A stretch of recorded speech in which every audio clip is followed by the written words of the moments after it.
Hello everyone, and welcome to my Young and the Restless official 24 channel. I hope everyone is having a wonderful day. Before we begin, please hit the subscribe button and give this video a thumbs up. Claire's awkward invite, Dirty Billy move, Nick finds clue. Claire Newman will receive an awkward invite while a Dirty Billy Abbott move is in the works.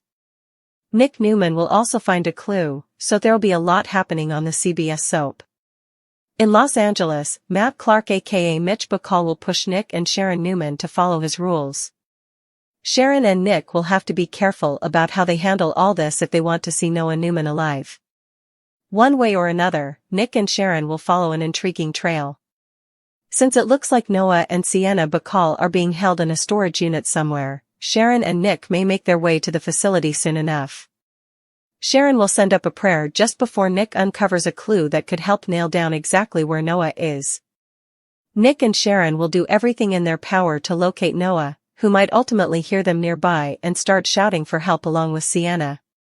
In Genoa City, Victor Newman will have another strategy session with Adam Newman, who recently pitched the idea of convincing Jill Abbott to yank her funding away from Abbott Communications. It looks like Victor will still be sold on that scheme and will count on Adam to spread the shocking news once the launch party gets underway. Of course, there are no guarantees that Victor will be able to get Jill on board with reclaiming her money. Victor might want to have a backup plot in place, so we'll see if he makes any updates to his plans during this tactic talk with Adam. Regardless of the details, Victor will make it clear that he expects Adam to play dirty against Billy and get everyone talking. The bigger the fuss they create, the more distracted the Abbotts will be when it's time for Victor to go after Jack Abbott and Jabot. Since Thanksgiving is about to begin, there'll be some dramatic moments ahead of the Abbott clan's gathering. Since we know Claire will end up attending that get-together soon, she's on the verge of an awkward invitation. Will Harrison Abbott put Claire on the spot and ask if she'll join them for some Thanksgiving fun? There's a chance it'll be Kyle Abbott's suggestion instead, but it makes more sense for Harrison to push for it and get Kyle to back him up.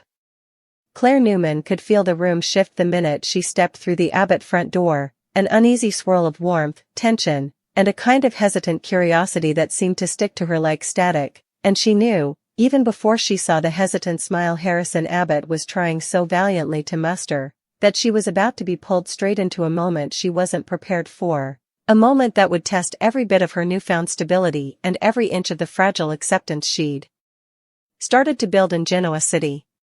Harrison, sweet and unguarded as ever, trotted toward her with the eager confidence only a child could have, his little hands clutching the craft paper turkey he'd made in school and his eyes shining with that simple belief that anyone he liked ought to be part of his world. "Claire," he announced with the bright, unfiltered sincerity that broke through defenses before anyone even had time to set them up, "will you come to Thanksgiving with us?" And there it was, an invitation so innocent and heartfelt that the entire room seemed to stop breathing for a beat, because everyone knew how loaded it really was. Kyle Abbott stiffened slightly beside Harrison, clearly torn between the instinct to protect his son and the quiet hope that maybe, just maybe, Claire's slow but earnest integration into their lives could be a good thing. Summer Newman lingered near the kitchen archway, her expression caught somewhere between skepticism and a faint, reluctant respect. She didn't trust Claire, not fully, not yet, but even she couldn't deny the softening in Harrison whenever the woman was around. Claire, for her part, froze with a kind of stunned, fragile grace, her eyes flickering from Kyle to Summer to the living room where the Thanksgiving decorations were half up, half waiting for a family willing to pretend that everything was peaceful for just one holiday evening. She tried to answer, but her throat tightened, so it was Kyle who stepped in, placing a gentle hand on Harrison's shoulder. "Buddy," he began carefully, "Claire might already have plans," but Harrison shook his head with the fierce certainty only children possess. "She doesn't," he insisted. "She told me she didn't know what she was doing today." And with that, the room cracked open. Because the truth was undeniable, Harrison wanted Claire there, and that meant the adults had to figure out their stance fast. Claire swallowed hard, offering the smallest, trembling smile. I would be honored," she whispered, even though her heart hammered with fear of rejection, fear of stepping into a family gathering where not everyone wanted her seated at the table. But while Claire stood at the edge of a moment that could either heal or haunt her, across town a different kind of tension was brewing, one far darker, dirtier, and more shameless. Billy Abbott was already gearing up for the kind of move that would make even his most loyal supporters shake their heads. He'd been restless for days, pacing, plotting, itching for a chance to prove he was still a wild card, and Victor Newman's impending pressure only fueled that fire. Billy loved to claim he'd matured, that he'd tucked away his self-destructive impulses, but when push came to shove, when someone dared threaten his pride or his standing, the old Billy emerged, the Billy who would rather scorch the earth than lose a battle. And Victor Newman had every intention of using that side of him. While the Abbott household tried to prepare for Thanksgiving peace, Victor was sharpening knives for his own holiday feast, the kind where reputations, not turkeys, were carved up on the table. Meanwhile, in Los Angeles, a storm was kicking up that made Genoa City's drama look like child's play. Nick Newman and Sharon Rosales were being dragged deeper into the nightmare Matt Clark, posing as Mitch Bacall, had orchestrated with the precision of a man who loved chaos just a little too much. Mitch's rules were simple: obey him, follow his instructions, tread carefully, or risk losing Noah Newman forever. The fear in Sharon's chest had grown into something cold and metallic, sinking deeper with every passing minute. She'd survived horrors before, but nothing, compared to the thought of her child trapped, terrified, waiting for them. Nick's jaw remained clenched at all times now, a muscle twitching at his temple as if every second away from Noah compounded the rage simmering beneath his skin. Mitch liked control, liked pushing them into corners, liked manipulating their every move, and it took all of Nick's restraint not to lunge at him and end the game with his bare hands. But Sharon, steady even through the fear, reminded Nick again and again that they needed to play along if they wanted Noah alive. And so they followed clues Mitch scattered like breadcrumbs designed to torment them, cryptic directions, coded messages, strange symbols that seemed to lead nowhere until suddenly they did. Each step tightened the coil around their nerves, but they pushed forward, driven by love, desperation, and the terrifying realization that Noah and Sienna Bacall were most likely being held in a storage facility somewhere on the outskirts of the city. The idea haunted Sharon, her son locked away in darkness, unsure if help was coming.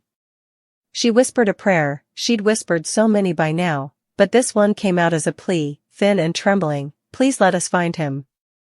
Please let him hold on.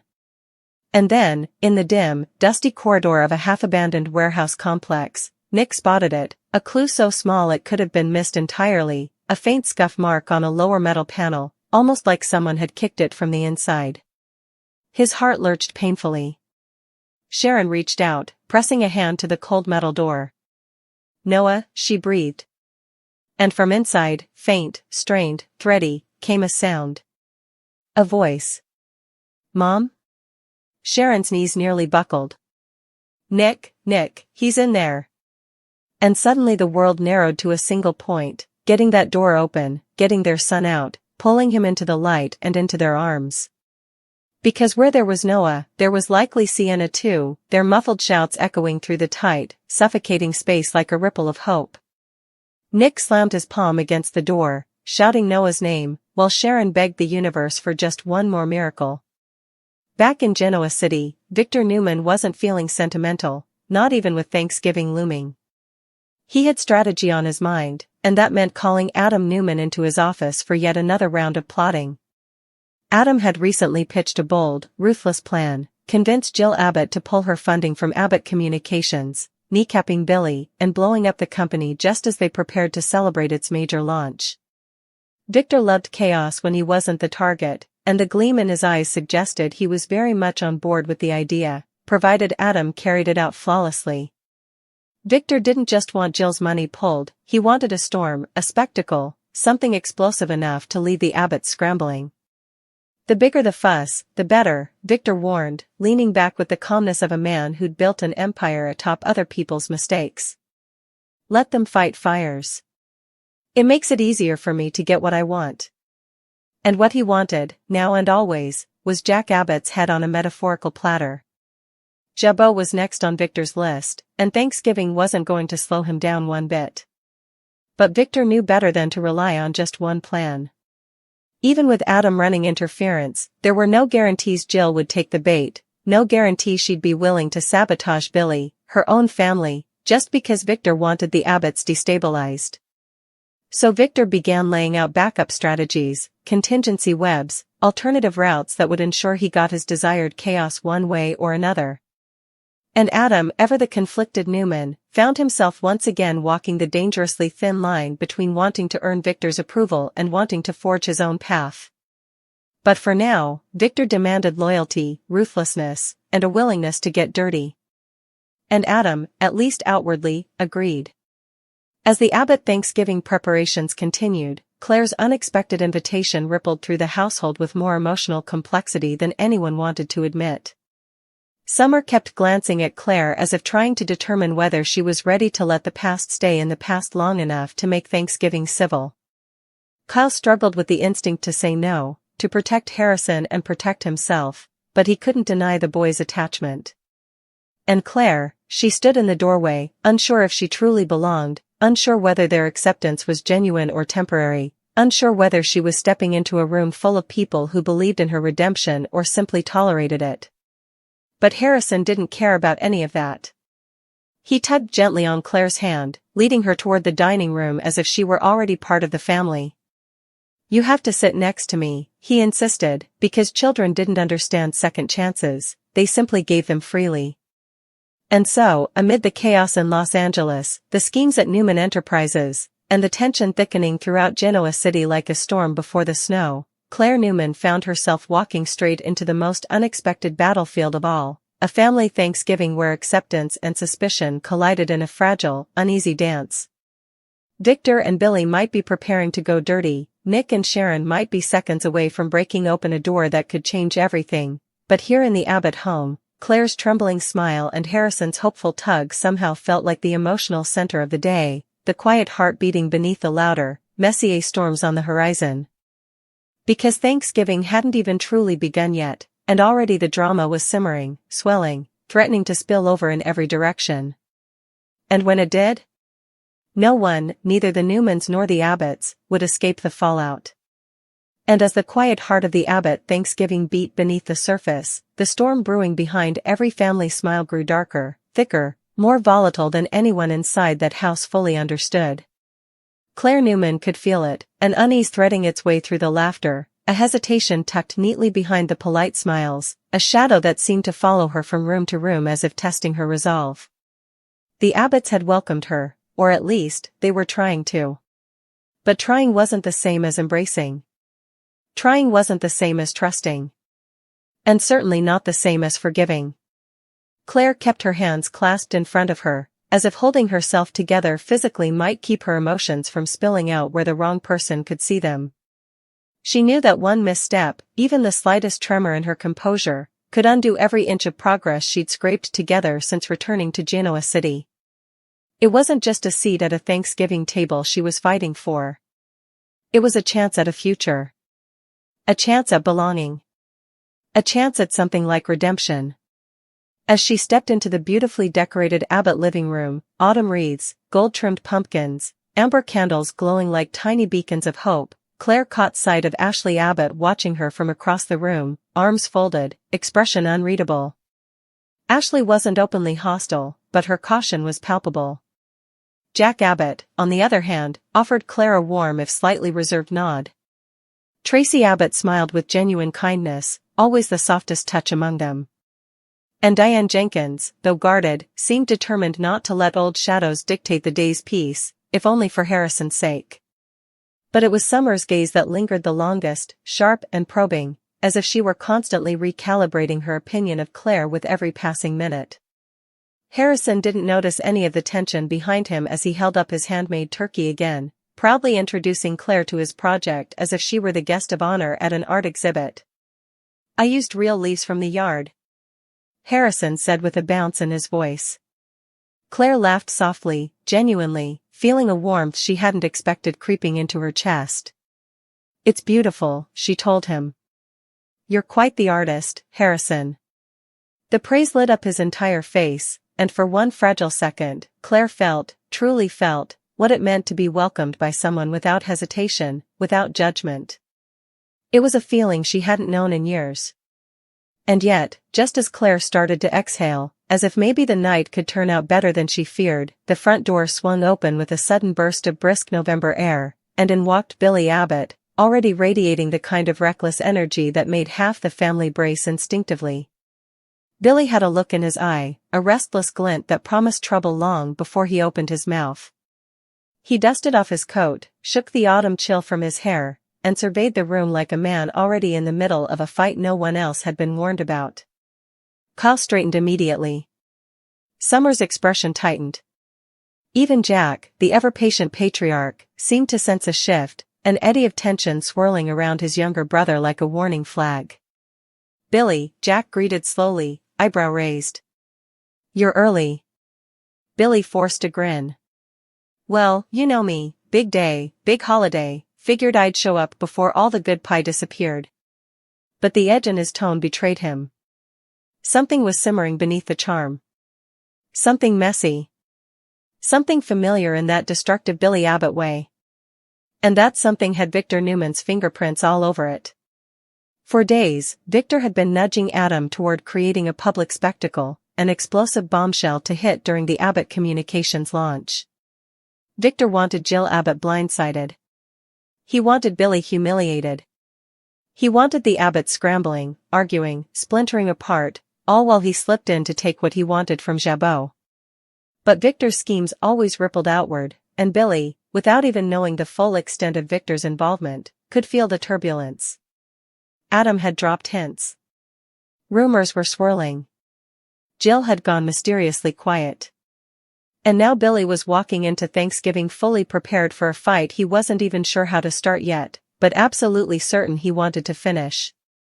Claire felt the tension spike instantly as the Abbotts exchanged wary glances. She took a small step back, keeping Harrison behind her instinctively, and Summer noticed. Their eyes met for a brief, electric moment, one woman wary of chaos, the other wary of judgment, before Kyle stepped forward to intercept Billy before the energy in the room could explode. "What's going on?" Kyle asked under his breath. Billy forced another smile. "Nothing. Everything. Pick your disaster." He leaned back, scanning the room. "Where's the wine?" But even as the Abbott Thanksgiving teetered on the edge of unraveling, the nightmare in Los Angeles was reaching its fever pitch. Nick Newman's hands trembled against the cold metal of the storage unit door as Noah's faint cries echoed through the steel corridor. Sharon was already pounding against the reinforced panel with the flat of her palms, her voice hoarse from shouting Noah's name over and over. Sienna's voice rose too, frantic, shaky, pleading. The sound carved into Nick's chest like a blade, each muffled cry a fresh wound. He could hear it, his son. Alive. Terrified. Waiting for him. And he swore to himself right then, with a kind of primal fury he'd never felt so sharply, that he would tear this entire building apart if he had to. Nick, it's locked from the outside." Sharon gasped, yanking at the industrial latch. "We need something, anything, to pry it open." Nick stepped back, scanning the hallway with eyes that burned like wildfire.